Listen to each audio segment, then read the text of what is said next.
Hi, my name is Khleif, and I'm the host of the Lifetime Cash Flow Through Real Estate Investing podcast. And every week I interview multifamily rock stars, and we talk about how they've built incredible wealth for themselves and their families through multifamily properties. So hit the like and subscribe buttons to get notified every Monday when a new episode comes out. Let's get to it.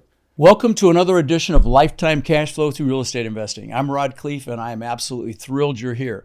And you guys are in for a real treat today. We've got an absolute rock star in the business here today. His name is Jay Biggins, and he owns multihousing.com, and he's forgotten more about multifamily than you and I will probably ever know. And so I'm very, very excited to get into, I'm sure, a wide-ranging conversation with Jay. Welcome to the show, brother. Thank you, sir. Very kind.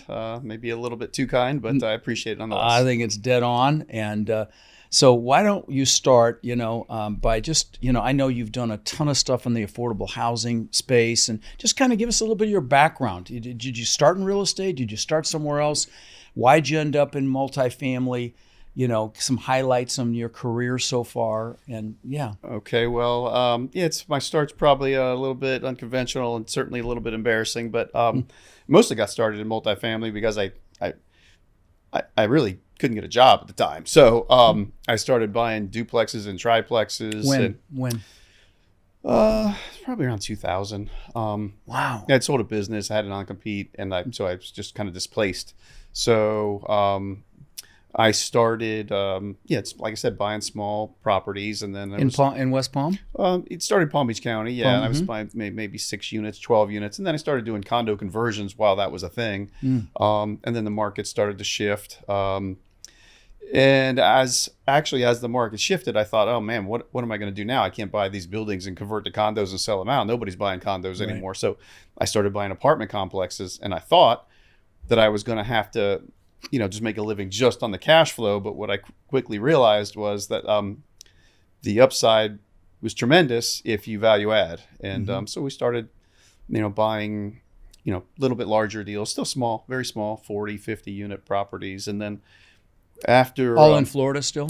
Generally, Florida and North Carolina. Okay. Going back to the early 2000s. And then, I had one property that I ended up making a really nice gain on, and it allowed me to start doing 2 deals at a time instead of just 1 deal a year. And this was all with your own personal funds? Yeah, I've never done a capital syndicate, raise. You didn't raise capital? Right, okay. I wouldn't even know how. Wow. But I started buying 2 deals at a time, and then 4, and then 5, and then 7, and then 10. And this was all pre-crash or after the crash? It led up to the crash. Right. And then, that's when I had made my first really large gain, probably 2010, and started being able to do multiple deals at a time. So, now at any given time, I'm buying and selling 1,000 units simultaneously. Really? Still even today? Yeah, even today. Yeah, I'm pretty bullish, actually. We talked about that briefly before we started recording, because I'm a massive bear right now. Because, you don't know this about me, but I lost $50 million in 2008 and 9. I got my ass handed to me. So, I'm dragging around that bag of memory, and things feel eerily similar to me. There are a lot of differences, but just... Which is why you should be bullish. Okay, so talk to me. It's a paradigm shift, right? Like right. Everybody sees the world through their own eyes and through their own certain set of glasses. So really, you were a victim of your own success. You have to first make $50 million to lose $50 Very million. true. Yeah. So if you're seeing some parities, which I agree with you wholeheartedly, what does that tell you? That tells you there's some opportunities coming. Oh, no. This, trust me, you didn't hear that side of my conversation. I'm in a lot of cash right now. I'm rubbing my hands together. I'm looking at it as opportunity, and that's what I talk about on the show.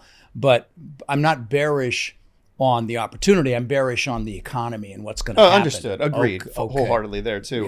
Yeah. But, so I've been fairly pessimistic for like the last 5 or 6 or 7 years, right? Because I've just felt like, we're going to go off a cliff. Right. Now we didn't exactly go off a cliff, but the market's gotten significantly worse over the past, 12 or 18 months, and probably will for a little bit longer. But I think it's a really healthy market. Well, I do too. Well, okay, healthy market. Interesting. I think there needs to be some resettling, for lack of a better word. But, there's $1.6 trillion in commercial debt coming due by the end of next year. And they either have to refinance or they have to sell.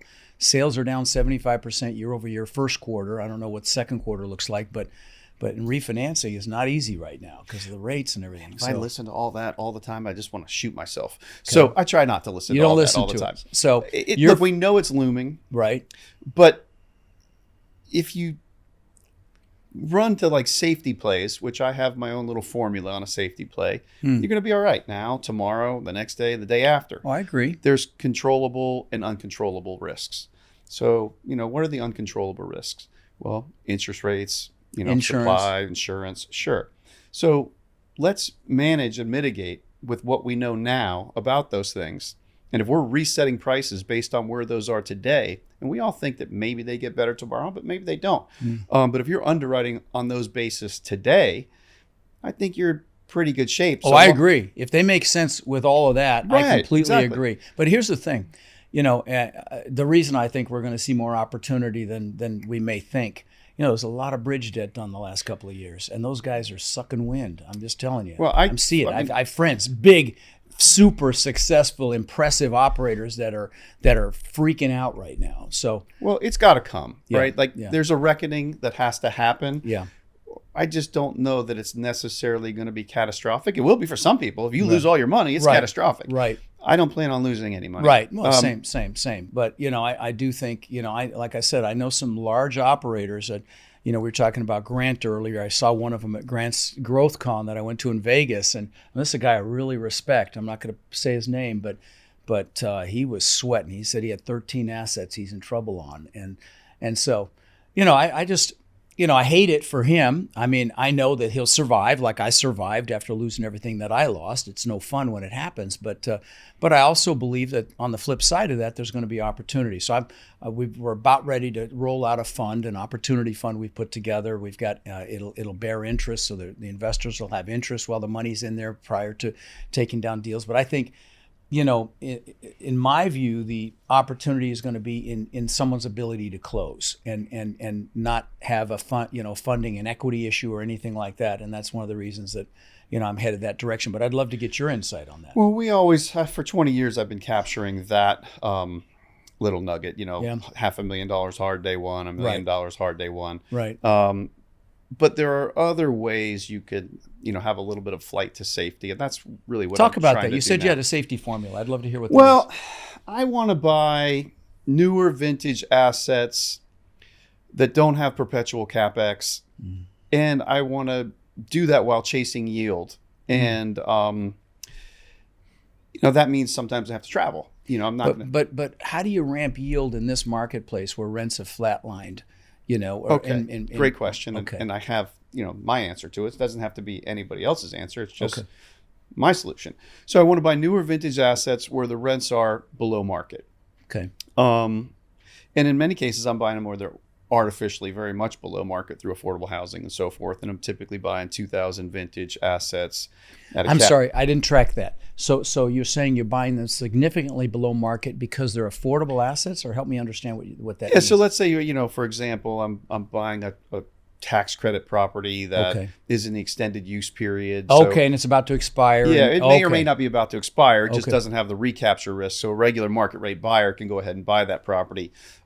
Whereas if it were in the compliance period with tax credit recapture risk, market rate guy might not buy that asset, and they might not sell it to you. But if it's in the extended use period, there's really no recapture risk. So let's just take a hypothetical. Let's say we buy whether it's 50 units or 200 units, it doesn't really matter.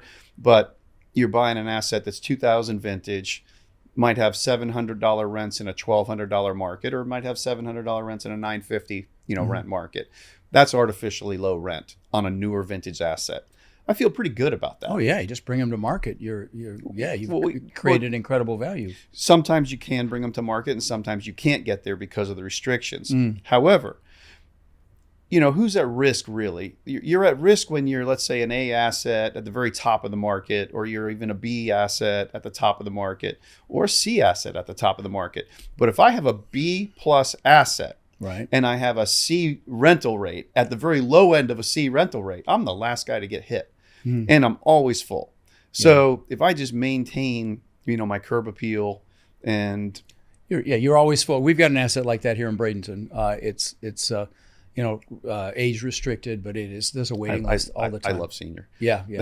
my favorite probably Really? No asset kidding. type of senior housing. Wow. It's Interesting. It's legal discrimination, quite honestly. Yeah, well, that's true. Yeah. That's absolutely true. Yeah, no, that's very interesting. I hadn't looked at it like that because you want to ramp value, but see, and you're not having to satisfy any investors other than yourself, and so like our model is buy, ramp the value, refinance, get our investors all or most of their money back, and then returns are infinity, and we hang in there as a legacy asset if it makes sense to hold on to it. But in your model, it's a safety play then.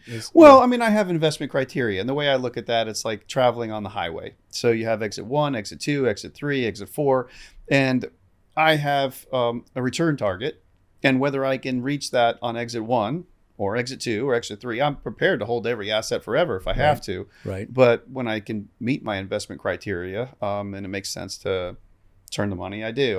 I typically haven't recapitalized, but many of my friends say I should be doing that. I'd probably worth triple if I'd done that over the last 10 years. But I'm also not choked up with debt anywhere. Right. So you like long-term debt? You do safe? No, I don't do any long-term debt. No? I've been doing bridge debt for 20 years. No kidding. Yeah. Wow. I'm still doing bridge debt right now. No kidding. Yeah, I don't have any interest in going long-term agency. Any discomfort with today's bridge debt? None whatsoever. No? Huh. So have you? Well, I mean, obviously, I know you're very liquid. You flew down here in your own jet. I mean, you've got resources, but certainly your DSCR's taken a hit. I mean, even with rate caps, got to have taken a bit of a hit. Have you got debt coming due in the next year or so? I mean, I have one asset that I'll have to address, but okay. I'll write a check to buy down the debt and ride it out. See, you're able to do that, and that's the Well, thing. I There are didn't a lot come of up people that way. Listen, I saw an interesting article. So if you wanted a rate cap for $100 million in 2020, a $100 million rate cap, 3% for 3 years, in 2020 it was $23,000. The same rate cap today, forget 3 years, you'd never get it. 1 year for 3% is $2.3 million. Now this was 6 months ago. It might even be worse now, but it was $2.3 million. So when you've got an operator that has to put money in to buy the debt down, and then they have to pay for that rate cap, I have an SEC attorney, buddy of mine, super large SEC attorney in Dallas, and he says right now half of his business is capital calls, forbearances, and foreclosures. Half. So yeah, all that's too complicated for me. If I can't operate on fourth grade math, I don't want it. Oh, I love that. So okay. Every asset I buy, I reverse engineer. Now Okay. I have to underwrite to my exit. Somebody else may be thinking like that, and somebody else may be looking at the debt needs to make the deal. So I'll underwrite, reverse engineer it to that. When I go to exit, what's the next person going to want and or need? Right. And if I can show some units fixed up, and if I can meet my metric by executing and knowing that somebody else will come in and the cap rates and rate caps and so forth will work for them on the way out, then I know that that's a deal that's probably going to work for me. But I go through multiple steps prior. But most of my underwriting, honestly, is done in my head. No kidding. Wow. So would you? Do you have a team, or is it mostly just you? I have a very, very thin team for our unit count, particularly the amount that we transition. I don't have that many units. We're about 1,500 units at the moment. But like I said, I'm always simultaneously selling, 500 to 1,000 and buying 500 to 1,000. But we're 3-4 people at any given time at corporate level. That's it. Wow. And then we self-manage everything. Of course, you do self-manage. Okay. We have managers on site and maintenance people on site. I'm not really counting them, but back office, we're a total of 3 to 4 people at any given time. That's it. You got accounting and some a bookkeeper and asset management or something. Okay. Sure. And then wow, operations managers. That's very lean and mean. Yeah. So back to the really what I have in mind for really my safety play. It's not just the vintage. You really also want to look at your tenant profile, because if I'm going to go long term, and in a changing market, you've really got to be prepared to go long term. So if I have a newer vintage asset and I have below market rents, the next thing I really want to look at is my tenant profile, is the tenant profile in that market and in the entire submarket, are they people I could live with if I were in that economic? So speak to what you mean by that. If the culture is to get your hair done before paying rent, you may not Well said. look at that as an investment grade tenant profile. Gotcha. So it just, you look at where they work, you look at what their income is. I'm going to tell you my opinion. I'm not doing any C assets right now. I think they scare me because that demographic's getting their butts handed to them. I went to the grocery store. My ex used to buy all the groceries, and I said, $150 for that? Are you freaking kidding me? How do people afford this? And the clerk just shook her head. And so, those hand-to-mouth people are getting killed right now. I think so. I want C rents on B assets. Love it. With a good tenant profile. And, if I have those things, I can weather, I think, what's coming my way. Anything. So what states are you in, or do you like? So I'm presently, I don't have a whole lot in Florida. You said Carolinas? At the moment. Georgia, North Carolina, South Carolina, Mississippi, Alabama. I have some Oklahoma. We did Indiana last year, but that I don't have anything left in Indiana. Okay. But I'll generally go anywhere. Now, and so you're always buying and selling, and no legacy holding stuff. Well, I started very poor, so when I meet an investment criteria, and whether I'm making $1 million or $1.5 million or $2 million or $500,000 for that matter, or whatever the deal may provide, and somebody wants to pay me that profit, I take it and move on. You take it. Ultimately, I would, again, probably be worth double or triple if I'd held everything over the last 10 years. But I've turned myself into a deal junkie, and I can't seem to help it. So you like it too. My first interview was a billionaire, a guy named Albert Beres. He owns McKinley Corporation in Lake Arbor. I don't know if you know Albert or not, but he told me something that kind of stuck with me, and I don't know if it's good advice or bad, but he said he's a real estate buyer, not a seller, that he regrets everything he's ever sold. So I regret nothing I've ever sold. No. I'm happy for everybody that's ever bought a deal from me and made $1 million to several million behind me. Yeah. I can't do what I do without them being successful at what they do. And, I tend to have the same 5, 6, 7, 8, 9, 10 people buy from me over and over. And, really? Their success is very important to me. And what a great attitude. So just out of curiosity, what if you share it, what were you in before real estate? What framework did you have for this business? That's what I'm really trying to get at. I don't think. Was it an analytical background? No. What was it? I have a high school GED, so I think that anybody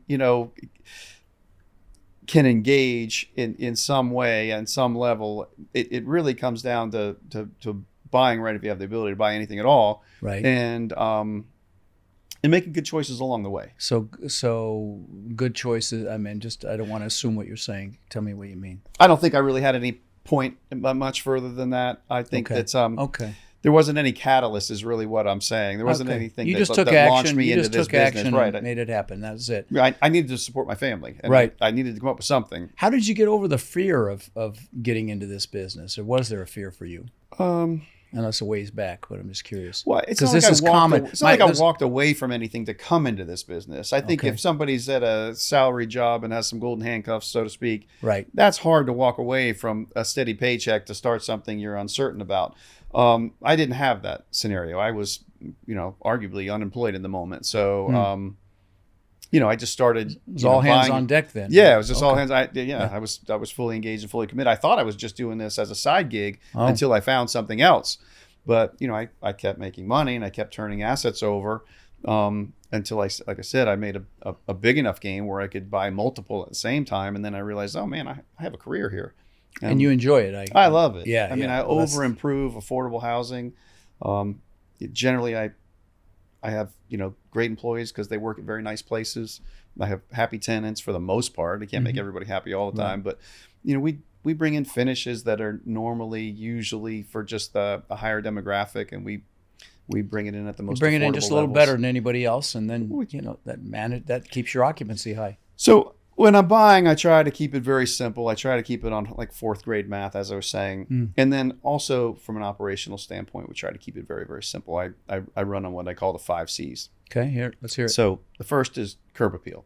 Right. If you fix it up and you keep everything where somebody drives by and say, I'd like to live there, and that has to extend not only on the outside, but through the office and through the inside of the units as well. That's the first C. And if your curb appeal is in line, you'll always be at the next C, which is capacity. You'll be full. So if you have the curb appeal and you're at capacity, you just, from that point, need to be good at collections, and then you watch your costs, and that equals cash flow. So those simple 4 things equal the 5th C, and it doesn't have to be any more difficult than that. I know we all do our best to make it more difficult, but it really is that simple. Yeah. So I'm just curious, do you utilize any higher level software that helps you manage your operations? Actually, I try to use the dumbest down software we can find. No kidding. Okay. And I don't want to knock on my software company, but all right. So we've been using Buildium for 20 years. We're about to change to AppFolio, but AppFolio is great. Yeah. I've heard great things about AppFolio. Yeah, we're transitioning. We have it at one of my assets, so the management company uses it. So how do you manage in-house when you're in these other states? Do you have the regional travels, or how do you handle I love that question because I feel so strongly about it. Okay. Third-party management to me is death by 1,000 cuts. I don't disagree with that at all. To me, there's no surviving third-party management. Anywhere that you're gonna, build up some positive cash flow, they're gonna slice it out from under you one way or another. There's no one thing. Death by 1,000 cuts. An AC that cost me, probably $3,500. Third-party manager is gonna charge me, well, probably about $4,500 now. Yeah. A third-party management company, by the time I get that installed, might be $6,500 or $7,000. A refrigerator that, maybe cost me $800-900. A third-party manager is going to charge me $1,150. So it's in the aggregate, and it adds up, and it becomes meaningful. So, and by the way, if you have a third-party manager and you're not all hands on deck managing the third-party manager, agreed. You're going to get your lunch eaten. Agreed. So it's just as much work for me to manage a third-party manager as it is for me to manage my own manager. Yeah. So that's what we've done. That's it. And so you've got your own jet, so you can fly and do asset management on your own. Do you have somebody that runs around for you to keep an eye on things? Because you want to visit these assets, not just give them to a manager, right? So like, I grew up poor. I'm a street guy. I didn't. I know maybe I'm considered an old rich white man now. Right. But it sure didn't start that way. So I drive box trucks. I drive the box trucks. I load the furniture. I deliver the furniture. I set up the rooms. The clubhouses and community rooms. I might fly private there next week, but when the work is going down, I'm in the truck and I'm unloading the gear. That shows how much you love it, because I love that stuff too. It's rewarding. Yeah. I love the reveal when you come in and you have this dingy old clubhouse and you make it Class A and a C-class asset. It's meaningful. Yeah. And, I see the joy, in it. I have some tenants come in and they shoot their whole Instagram in there and their Facebook pages in the clubhouse. And it's cool, man. Love it. Feel good about it. So I have a lot of aspiring investors that listen to this show, hundreds of thousands, and they know they want to do something with their lives. They maybe work a job they don't particularly love. They know they'll never have time freedom, financial freedom, time to spend with their family that they really deserve unless they take action. And I say grind for a few years like most people won't, so they can live the rest of life like most people can't. Speak to those people for me. Well, what I like about multifamily is I like to call it I'm making money while I'm making money. And what I mean by that is if you buy a piece of land or you buy a single family house, in large part, you have money going out constantly. Whereas, and maybe, you have the capital gains. But what I find with the multifamily is while I'm transitioning an asset and I'm collecting the rents, I'm also gaining on the equity side. So, it's just a little way I like to put it. I'm making money while I'm making money, and there's less risk in those type of investments. Sure, you could get that with other food groups, like whether it's office or industrial, et cetera. But I wouldn't do office right now. Yeah, I just, people need a place to live. We're not running out of poor people. Right. I find the high risk is in the higher rents, the Class A. But to be an affordable multi-housing, I think it's just, you can start at any level. I started with a duplex and a triplex. Right. So just freaking do it. I hope that's what you're hearing. Okay. Just freaking do it. So, as your journey, think back and think back to any aha moments or any epiphanies where you're like, okay, now I get it.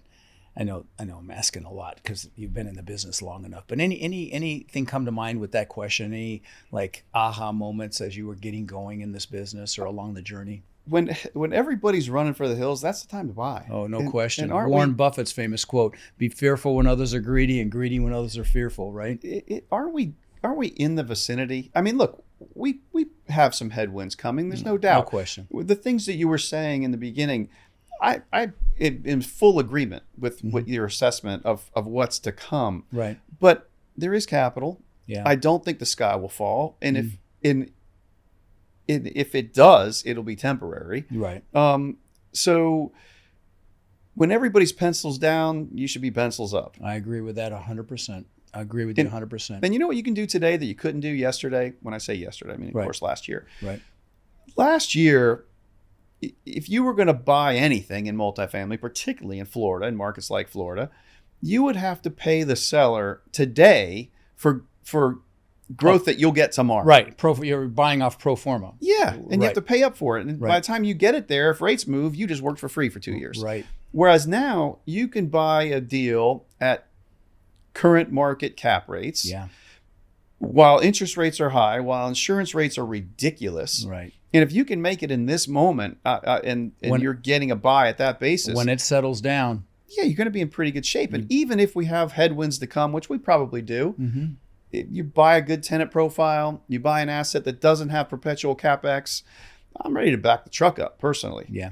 That's I mean, look, I know couldn't we agree have some more. headwinds. Yeah, I couldn't agree more. So in this progression of yours, in this journey of yours, starting out and along the journey, did you have any mentors that you leaned on? You know, I would have loved to have had a mentor like you. Oh, that's kind of you to say that. I wasn't fishing for that. No, I know, but it's true. No, I mean, I just hard knocks. Yeah. All right, well, I'm going to follow up that question then. Talk about a failure, a doozy. You got your ass handed to you, and the lesson in it, if you can think. I'm sure I know you've got tons of them like I do, but just think of a good one. Well, I think for people starting out, and this happened to me when I started out, I just bought, it was like a 30 unit. I think at the time it was probably the biggest property I'd bought. I just redid the units and I just repaved my parking lot, and I thought, let me take it another level and let me put some really nice landscaping in. So, and these were big trees I was putting. It was a tall 2-story building and I wanted to have some greenery going up. Anyway, the guy with the backhoe breaks my water main, and the water's shooting 150 feet in the air, and all the neighborhood kids are playing in the water in my brand new parking lot. And I freaked out for a minute. And then what I realized is, okay, turn the water main off, call a plumber, and it's going to be okay. It's what I love to say about the business is a check can fix just about anything. Yeah, that's what I love about it. It was a $12,000 problem at the end of the day. Nobody wants to lose $12,000. Right. However, it wasn't catastrophic. But I think, just as a quick funny story, I was getting a really good value. So this property was in Charleston. Okay. And at the time, the market in Charleston was like nothing trades below 100 a door, and I was getting these townhomes that look good at like 56,000 a door. Oh, Jesus! So I went hard $1 million day one. Oh yeah. And without looking at anything, just a basis buy. And I get there, and once I take over, I realized that the toilets are flushing to the ground. They were on a stem wall about 4 feet in the air. You're kidding me. The plumbing was shot. Oh my God! So I had to get these guys in hazmat suits underneath there cleaning out, and it was a real mess. So that was no fun. Yeah. So I mean, we did okay. That brought back. Yeah, you still made money. We bought a 403 unit asset in Shreveport and didn't. And thank God I talked to a tenant. And the tenant said, those bottom units flood, and we got $1 million reduction in the price, and still bane of my existence. And we made money, but oh my God, it was a nightmare. I've learned from that. I don't buy any subgradient units. Like sometimes you buy a property that's on a slope, and the first floor is like in part subgradient. There are always moisture problems with those. So I just completely stay away from that. Agree. No, I completely agree. So you're obviously a leader. You have a small team, but you lead a team and you inspire that team. What do you think are some of the most important qualities that a leader should have in this business or any business, really?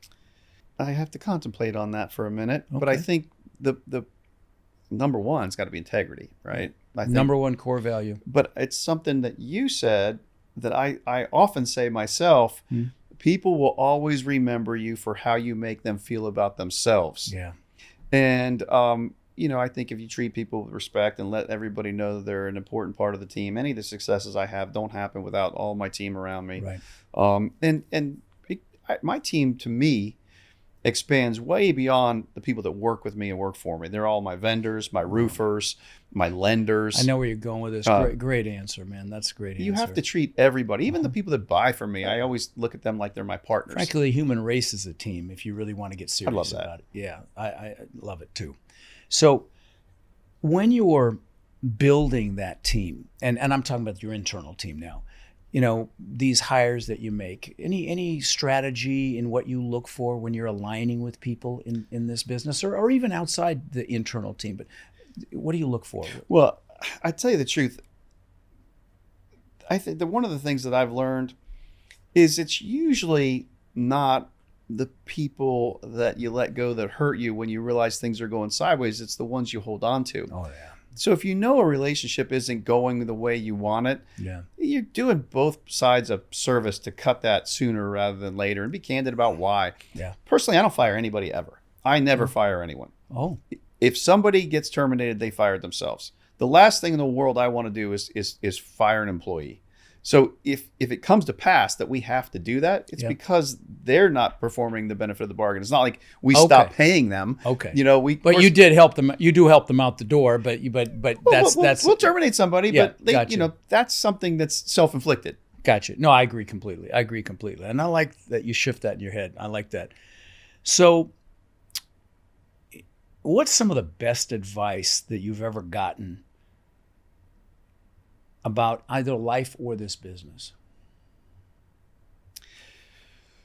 Well, again, that's requires a little No, I understand. I didn't prepare you for any of these. That's awfully deep. Yeah. I like the question. I like the challenge in answering that question. But in business, in our business in particular, I would, nobody makes money when they sell a property. We all make money on the buy and through the operations and executing a business plan. Yeah. And I think you can do that in any market, whether it's primary, secondary, or tertiary market. Agreed. In terms of life, my personal creed is balance. I created my own family creed of the 5 F's, which is faith, family, fitness, finance, and friends. And I think that we can all focus too much on one of those things for a little while, but if you're all on one side or the other of that without some balance, somewhere along the way your life blows out a little bit. Yeah. So it's just a guide, because we all are always heavy on something and not the other. Right. But if I'm getting too fat, I should probably stop eating Twinkies. One of the exercises we do at my boot camps is we do this wheel and we pie chart it.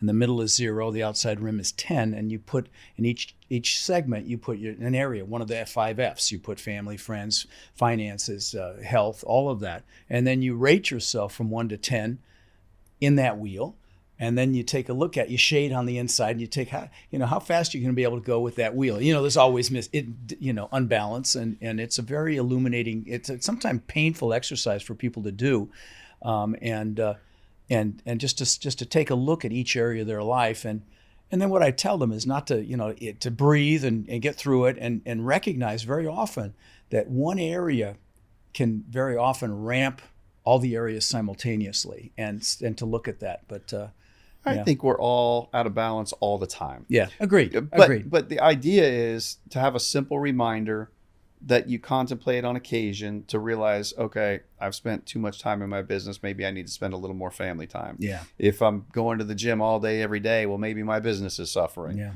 And if I'm eating terrible, then, maybe, it just something that you have to kind of remind yourself on a regular basis that, hey, I might be a bit out of balance or a little bit off center. Let me just, Yeah. So do you goal set? Do you do goals? Do you talk? Do you you're obviously very, very driven. I'd love to know what the why is as well. But is there a mechanism or a routine or a thought process or a calendar thing that you do to I've always goal set, and it started out as like a little handwritten note on the back of a business card. Right. And since I don't syndicate and since I don't really money raise, for me, it's never been assets under management. It's never been unit count. It's always been net worth growth. So my metric is, what my number is today and what my next goal was. And, sometimes when I lock down a property and I know what my exit's going to be on that, I'll move my net worth balance sheet, just because, and then I'll make that a reality. I'll manifest it over the course of the next year or two. Of course. But so I'll keep shifting the end that. in mind. I love that. Yeah. So I reverse engineer everything. And then when I take down a property that I see that's going to get me there, I'll go ahead and make that adjustment, and then I'll work for like a year or 2 years to make it real. And it's been... That's a big clue, guys, okay? Because that ties right into, an exercise that I do where I manifest what I want as if I already have it, okay? And that's how you do it. That's how I had $50 million to lose and how I got it back, by that exact same strategy in a different framework. I'll do like a little manifestation thing where I'll do gratitude, grateful for my people in my life that I love, my kids, my foundation, my coaching students, and then I'll do gratitude for the things that I want as if I already have them. And it's a little different but it is similar, because you're manifesting, you're working towards what you believe you already have. You have to see it. If you don't see it, even if it's just mentally, then Yeah. it's nice to write it down. Yeah. But if you don't see it, how do you achieve it? Yeah. So, By the way, guys, I want to salute Jay here, because almost everybody that sits in that seat has an agenda, and he came here with no agenda, came here on his own dime in his jet, which is not cheap, just to add value. And I really have massive respect for you over that. I just want to tell you that. Well, I appreciate it. No, Thank you. It's truth. It's truth. I love what we do. When you love what you do, work is play, right? Yeah. So, knowing what you know now, I love to ask this question of super successful people that sit in that seat. If you could go back and tell 18-year-old self Jay something, what might you do differently? Oh man, that's a scary question, because well, I know, but I was as knuckleheaded as you could get, and quite honestly, so I'm 57 today, and today, not today. Oh, okay. In this moment, gotcha. Okay. But I probably didn't grow up till I was in my 40s. Yeah. So, going back to my 18-year-old self, as just something I can't fathom that. No. But, yeah. Right. I think that it's a journey. Yeah. I think that for people who are motivated and driven, it's going to happen for you. Yeah. As long as you don't give up. And much of it is enjoy the journey along the way. Yeah. Couldn't agree more. Is there a book that you gift more than others? Because you've got people in your circle. I know you have people that say, "How'd you do it?" And you have those types of interactions. Is there something that you gift that has inspired you more than another? Just the real estate Bible of Mr. Kiyosaki. Yeah, Kiyosaki's book. Yeah, Kiyosaki. Of course. It's just such a great book. Oh yeah. So it's the only really real estate book that I've ever completely dove into. No kidding. Yeah. Wow. So I just, That's crazy. I'm a surfer. I love to surf, but I don't watch surfing. I watch other sports that I don't play, but I'm in this. I've been doing it a long time. I feel like we solve problems in the real estate business for a living. Multi-housing in particular. I don't know that I need to read so many people's books. I think that I just need to execute my business plan. But I will say, when I started, I read that book. I've given that book out at least 20 times. And I think it holds true today just as much as it ever has. And It's probably one of the best real estate books ever written. Actually, all of his books are fantastic. And I agree completely. And, pretty much anybody that gets into real estate has to or has already read that book. So here's a question. Well, I don't think I even mentioned it. Rich Dad, Poor Dad, obviously, we're talking about for anybody who doesn't know. Oh, no, everybody knows. Trust me. Everybody knows Rich Dad, Poor Dad. What's the drive? Where does that drive come from that gets you to jump out of bed and keep this train going and keeps you motivated and driven? Is it the goals? Is it what's the why, actually, is what I'm asking. Is it family? What is it? Well, I guess I've always had some fear of having my children grow up without, like I did. Now, my family had a whole lot of love in it, right? But we didn't have much of any money. I grew up in a flea-infested, roach-infested trailer. Wow. We left a box of Cheerios out. It had bugs in it. So to this day, I keep Cheerios in the refrigerator. No kidding. Yeah. Wow. So, I guess I've done that. All my children are grown now. the last 3 have recently graduated college and they're off doing their thing. But the fear of having them go without has always been that was the driver. So it was a driver. negative driver. You know, when I do goal setting, I do a goal setting workshop every New Year's Day. If you're listening and you haven't done your freaking goals, go to rodslinks.com. It's at the bottom. There's a guide you can download. I'm not going to try to sell you anything. People spend more time planning a freaking birthday party than they do designing their lives. That's designing your life. But one of the pieces of that, when I have them write their whys, I have them write their why they want it. But then I also have them write the negative reason why. So I don't feel like a failure. So I don't fail my kids. So I don't fail my spouse. So I don't live a life of regret. Put some freaking pain in there. So that's what drove you. That's fascinating. Yeah, it's never been like, oh, I want to be rich. Right. It's just, it was never that. It was, I always wanted to be able to provide for my family, and the fear of not being able to really, really scared me a lot. Okay. Yeah. Very interesting that you answered that way, because most people don't lead with that. It's always the family or positive thing. So I'm really glad that you said that. What's your definition of success? Oh, I think probably the balance. The balance. I think the balance of the 5 F's. I want healthy, happy, successful, safe, children. Right, right. And also, to me, benefit of the bargain. Like, I'm transactional by large part. And it's not a success if only I win or if only the other party wins.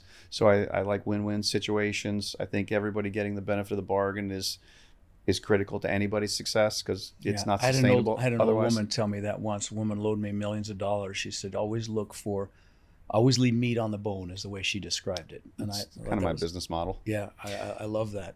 If you could teach school children one thing for maybe an hour a week that they're not getting, what might it be? Or how do you feel about that whole dynamic? I'm just curious. Times have changed. When we came up, it was always get a job, save, build a retirement account. And today, it's much more an entrepreneurial spirit. So I think the more we teach children independence and how to count on themselves, I think that is a path to success that maybe we didn't get when we were younger. So I don't know, pretty far away from the education system these days. Yeah. But, I like to teach children to have confidence in themselves. And curiosity. I think those are the 2 biggest things that I love. Confidence and self-confidence and curiosity. Yeah. I think curiosity is inherent with all kids for the most part. Yeah. I suppose you're probably right. I meet people that aren't curious as they're adults, and I feel sad for them, because to me that's, life is about being curious and learning and growing. And what do you think is the most common reason that people give up, in this business or any business? Well, it's got to be rejection. Some people feed and have to have recognition all the time. Yeah. Other people don't necessarily need quite so much recognition, but we all do need to feel like we're succeeding in some way or another. And I think rejection is probably the biggest stumbling block. And I think the people starting out, especially when it comes to capital raise, because if you're not already wealthy, how do you come up with down payment money? I mean, sure, it's a difficult thing. But one of the things I've learned over time, and maybe it's because I've had so many transactions that have been successful, but it just seems like money is actually easy to come by. If you have the right deal and you have a right scenario, you're going to get your capital Have raised. you done any joint ventures, or has it been all your own money? So I do about probably somewhere between, at any given time, 30 to 70% of my deals are with my own money. But for the most part, the last few years, I have 1 or 2 people partners. Money. Yeah. There's a lot of money where you live. So friends and family. Probably not hard finding money over there. I couldn't possibly do a syndication and raise, right, 5, 6, 7, 10, $20 million, but I can make one phone call and raise $10 million. No kidding. And again, that's not something I came up with. That's something I've earned over. Oh, of course. No, over of course, a long period of time. That check in the beginning was maybe $500,000, then it was $1 million, then it was $2 million. Right. So. Gotcha. Yeah. You build a relationship. So what are you not good at? I don't like to read directions. I don't like to read in general. The assembly required are those two words strike horror in my heart. So yeah, on that. I was taking flight lessons, and what I realized is, man, I'm going to kill myself Yeah. because there are so many checklists to being a pilot, Right? And it's just not in my DNA. Yeah, when you said you were flying down here, I thought you actually had, like a propeller plane. You're flying yourself down here, because I had somebody recently that did. But yeah, no, I feel the same way. I couldn't do it. I've got great friends that are pilots, but I absolutely couldn't do it. So you obviously now, and I, you know what, I'm not going to say obviously, but I feel like you're working on your legacy now. Would that be an accurate statement? I've been kind of at that for a little while now. Have you? Yeah. I mean, for me personally, I could probably not work again. Right, of course. But I'm really, I have 5 kids, and I'm trying to, build a legacy for those guys and try to launch them in every way I can. But are any of them interested in what you do? Yeah, I have. My daughter's just started a job at Greystone in New York City. No kidding? Yeah. Oh, fantastic. So what a great framework. Yeah, I think so. I think that's a really good place to start. Yeah. She'll ultimately come in. She's already doing some of her own deals. Wow. Yeah, I think that's, I still have some growing to do myself. I still have a grind. We stop growing, we die. So I think so. Yeah. That's what's nice about being in a position like I am now, is I get to. And for anybody who's had a successful career, you get to, as you get older, there's no stopping. You just pick and choose what you do. There's no real retiring. Right. You just pick and choose what it is you're doing in these days. Agreed. Yeah, it was sad to see Sam go last year, or was it earlier this year? Sam Zell, what a success story that guy was. Do you have any, I've got favorite landlord-tenant stories and favorite stories from work. Do you have any favorite stories that you like to tell us as maybe amusing? Anything come to mind? Because I'm sure you've got some. Like that water spraying up 150 feet. I have one more story like that. It's really the only other thing that's like notable over a long haul.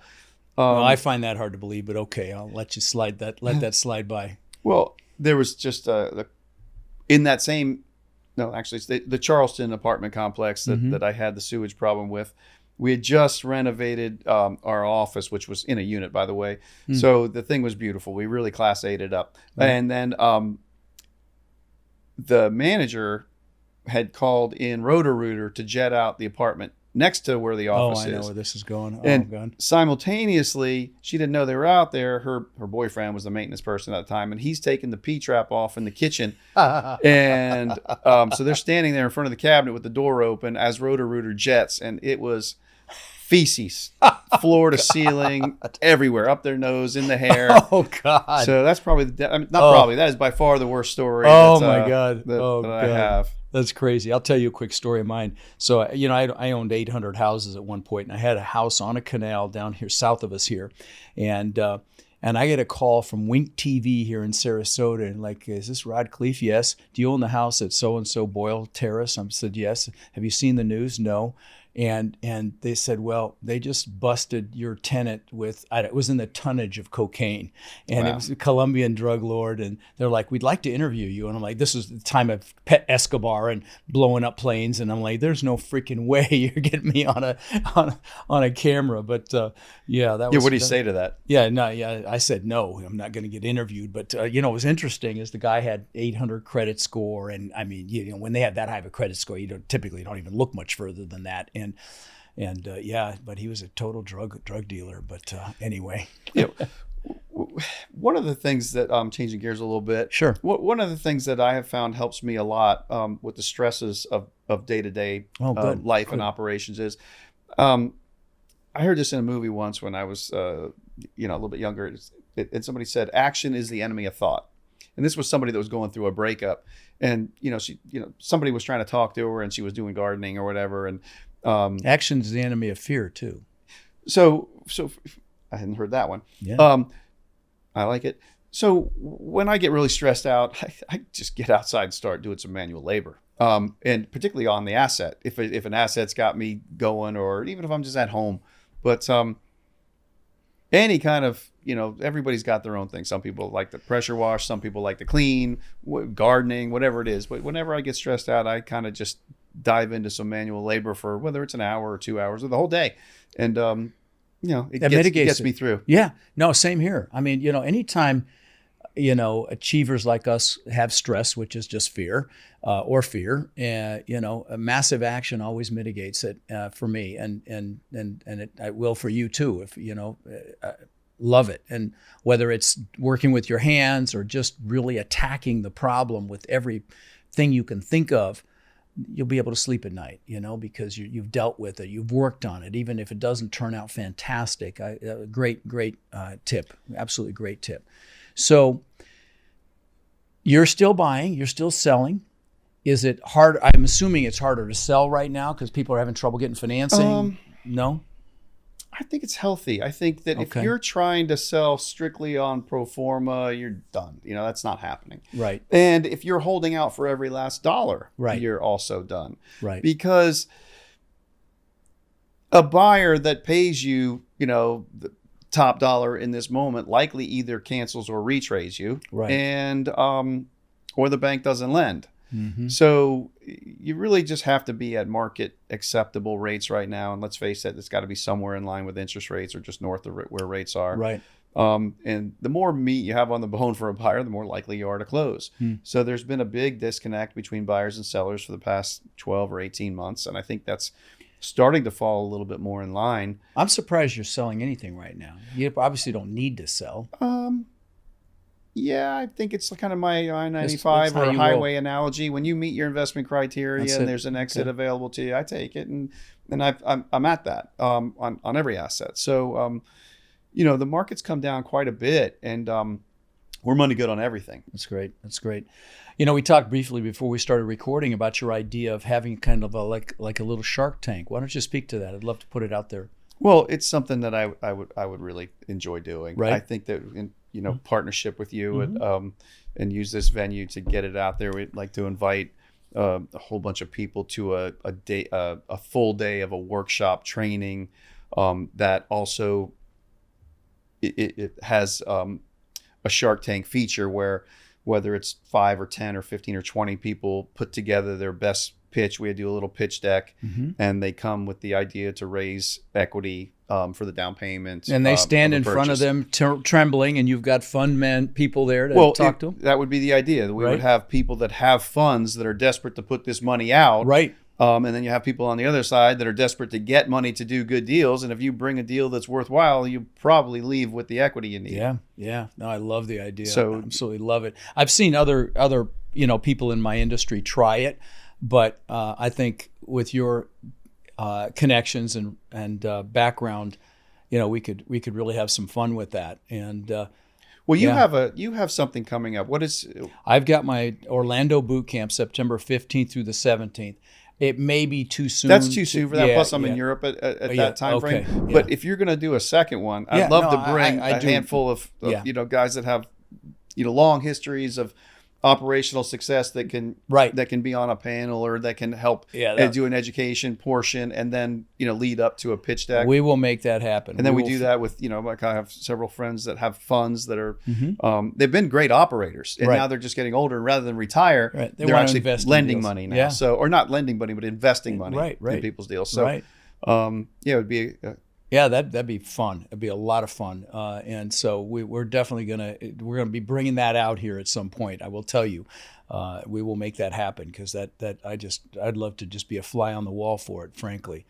So, do you have any morning routines that a lot of super successful people have this thing they do every morning? Sometimes it involves motivation or prayer or manifestation or exercise or all the above. Is there anything that you do consistently that might have aided your success?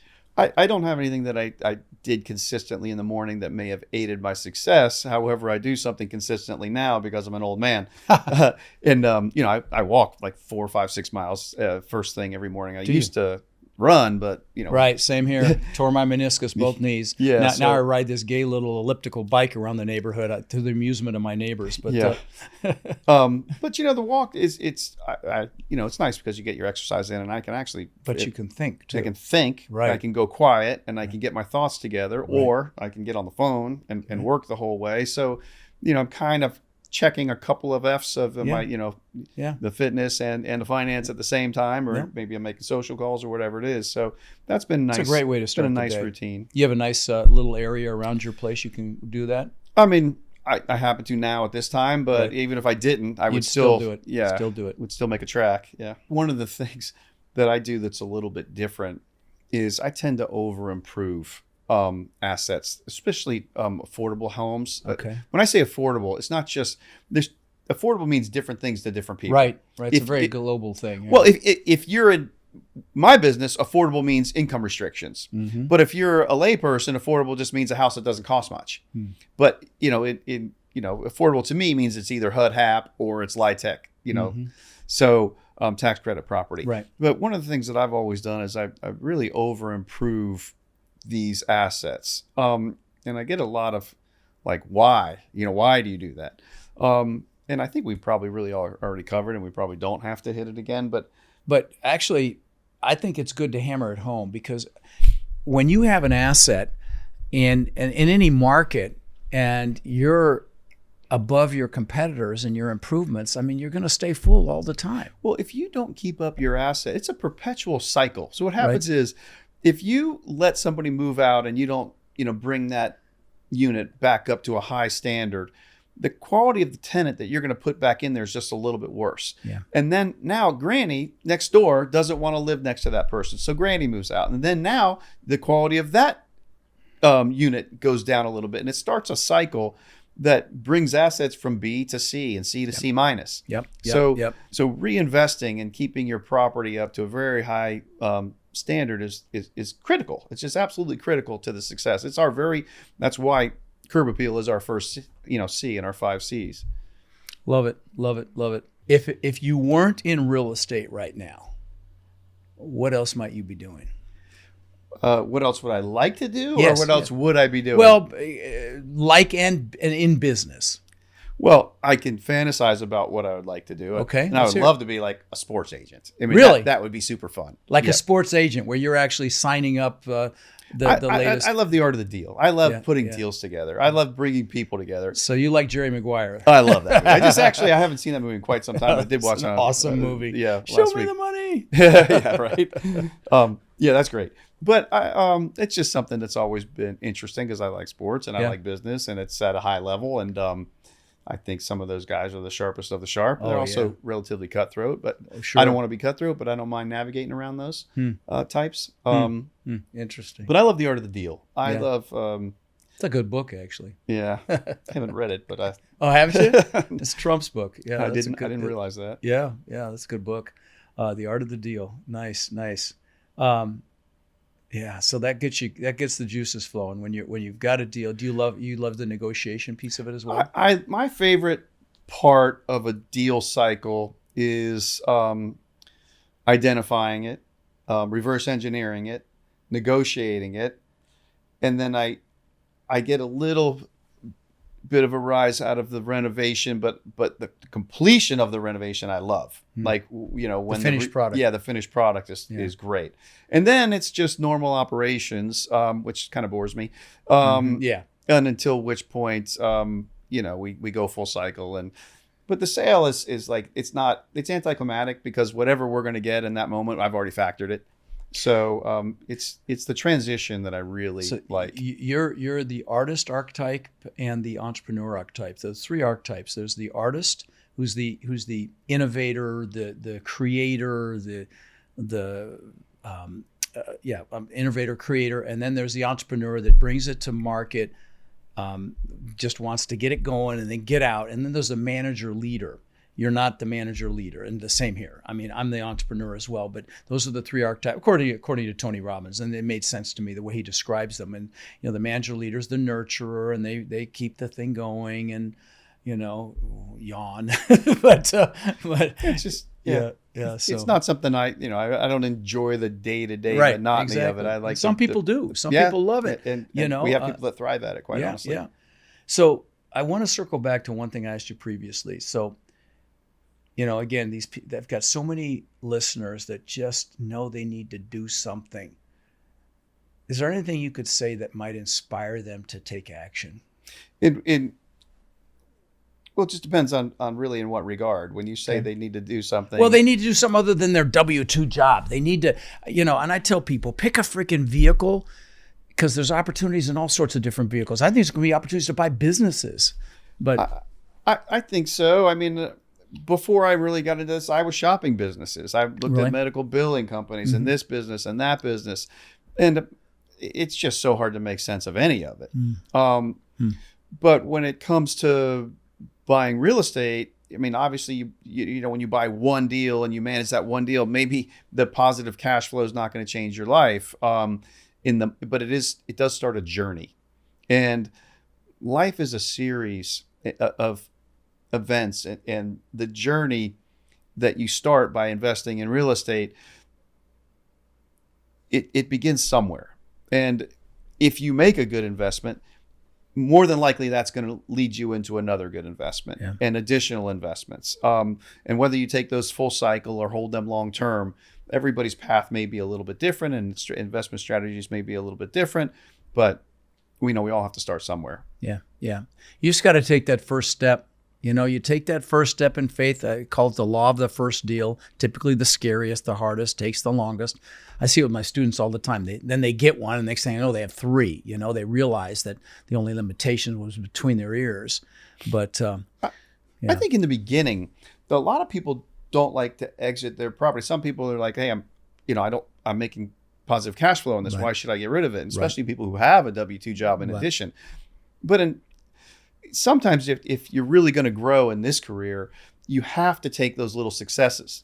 You have to go a full trip, full cycle on a few different assets. Or raise money. It's never been my thing. So I don't. No, I get no. I'm glad you're sharing your model, because obviously it's extremely successful, and it is for others as well. But you know, the thing I will tell you is, if you don't have the money, you can raise the money. I've got students that have raised hundreds of millions. Well, it's interesting, because what's going on today, if you're good in your deal structure, and I've actually helped a couple people do this recently. Nice. You can get your portion of the equity through the art of the deal. Let's say, just take a hypothetical. Let's say you're buying a property. Let's just say it's for argument's sake, a $2 million purchase. Okay. We'll just use a small number for now. So if you either may or may not have a real estate license, but even if you don't, I think you can negotiate in a consulting fee. So let's say you don't really have the equity you need. Most investors are going to, LP investors are going to require you to have what percentage of your own money, would you say? We put 10% in, but whatever. Okay. So in this case, it would be $200,000. Right. So you have a $2 million sale. The seller of that, if you can go No. A $2 million sale, you wouldn't. Oh, you're talking about raising all the cash, no debt. In that example. Okay. No, let's just talk about the equity portion. So if you're a $2 million purchase, let's say it's what, $1.5 million mortgage, $1.2 million mortgage, somewhere. All right. So you're raising $500,000. $500,000 just for illustration purposes. So in that case, you probably $50,000. That's so easy to negotiate into a deal. Right. In the terms of a consultant fee or a commission if you have a license. Right. So you really don't need any money if you have the right deal. No, agreed. I mean, I agreed. I have students that bought thousands of doors. Myself, I've got 5,000 that I don't have a dime in. I mean, you know, that's the business now. But it takes longer to get the cash flow, because you're typically offering a preferred return to your investors, and that's got to be satisfied. Then you're repositioning the asset. You got to give them their money back before you really start seeing some cash flow. So the only cash you're getting is acquisition fees, which are not insignificant, or a consulting fee, like you said, however you structure it. But it's different. I think your model, if you can use your own money, is more lucrative, faster. And you know, I love it. But you have to start somewhere. But you got to start. You have to start with whatever's available to you. Thank you. So if that's what it is, the main thing is never buy a deal because you need to generate those fees for your agreed. And there are operators that did it these last couple of years that are sucking wind right now, that were too aggressive. They weren't conservative. You know, I've seen these operators, they don't have operating reserves. It's just not sustainable. No, it's not. You have to, if you buy a deal under any of those scenarios, and even though you might not have as much equity as you otherwise would like, if you're buying right, and even though you have high leverage with the pref and everything, it'll work out. Right. And then those checks will get much larger. Yeah, agreed. Don't wait to buy real estate. Buy real estate and wait, right? So I'm out of questions. I mean, I've really enjoyed this conversation, brother. I got to tell you, this has really been a lot of fun for me. And like I said, I'm so grateful that that you actually came down here. You came over on your own dime and just to add value, and absolutely want to help you realize that. I think the time is right now. I think that, again, if you can buy a deal based on today's interest rates, on today's insurance rates, right, you're golden. I mean, honestly, I think Florida is going to go crazy. I mean, the political environment, people moving in here. In my opinion, I think that you're going to see California prices here at some point. Yeah, I think we're heading that direction. That's for sure. And other markets too, like Mecklenburg County, which is Charlotte in North Carolina, has been a very, very strong market with job influx. So you seek out, HAP and LIHTC properties. I'm a market rate guy, but 95% of what I own is LIHTC in the moment. No kidding. But not HAP. I mean, I have HAP contract properties, but I just don't want them. I see. But you like LIHTC. Yeah, okay. Because I really, that's a bear to manage. So I do third party on those, and I just hate it. So I'm moving away from the HUD HAP contract deals. Gotcha. But LIHTC it's just like owning a market rate property. Gotcha. And no desire to hold legacy assets and just cash flow. Sure. Okay. Every deal I buy, I figure I've got to hold as a legacy asset. Just when somebody, makes you an offer you can't refuse. Yeah, and it's done. Gotcha. But gotcha. I'm in it for the long haul for each and every one. Nice. Well, listen, Jay, I'm super grateful you coming down here, and I'm really serious about we're going to make that Shark Tank thing happen, because that'll be awesome. And like you said, we can probably get people to help sponsor it and make it a little or nothing investment for the people that want to enjoy it, So it's a win. Yeah, love it. Well, I appreciate you, brother. Appreciate you coming down. Appreciate the invite. So one other quick thing. We encounter so many people that are frankly frustrated. They're looking in the mirror and they're frustrated that they haven't been able to escape the rat race. They haven't been able to build cash flow to the point where they're able to have financial and time freedom with their families. And maybe they see other people buying real estate and creating, incredible cash flow, and they think, well, it's just scary. Buying apartments is intimidating. And I get it. But see, that's why we created our Warrior Mentorship Program. They're our coaching students, and they've had extraordinary results. My students, I've been teaching about 5 years, and they own upwards of 140,000 units now that we know of, right? And we feel like it's just getting going.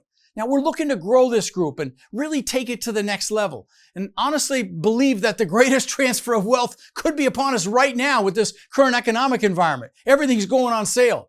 So we're looking for people who want to follow a proven framework, really like a blueprint or a map, literally step by step. And then they're able to leverage our systems and our incredible network to raise money and equity, to find deals and close those deals and build partnerships, really nationwide. So if you're interested in finding out more about how you can become more in our incredible network and take advantage of the unbelievable opportunities that are upon us, you can apply to my Warrior Mentorship Program by texting the word CRUSH to 72345, or you can go to mentorwithrod.com. And what we'll do is we'll set up a call so you can check us out and we can check you out and see if it's a fit. Now, again, you can go to mentorwithrod.com or text the word CRUSH to 72345 to apply, and we will speak soon.